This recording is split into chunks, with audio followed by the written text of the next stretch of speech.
আজকে দুপুরের মেনুতে আছে হাঁড়ি ভর্তি একদম সাদা ভাত, তার সাথে আছে এখানে ডাল পেঁপে দিয়ে, মুসুর ডাল হয়েছে, ফোড়ন দেওয়া ডাল, শুকনো লঙ্কা রসুন একটু পেঁয়াজের ফোড়ন দেওয়া, এই যে দেখো পেঁপে।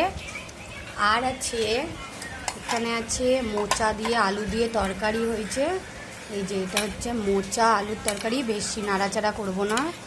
এই যে দেখো মোচা আলু। আর আছে এখানে আছে আজকে একটু অন্যরকম করে স্যালাড কেটেছি, একদম ছোট ছোট করে গাজর শসা পেঁয়াজ, এতে লেবু চিপে দেওয়া হয়েছে আর হালকা একটু লবণ। আর এটা হচ্ছে ভাবিদের বাড়ির তরকারি, সজনের শাক ভাজা আর চাল কুমড়োর ঘন্ট। এই হচ্ছে আজকে দুপুরের মেনু।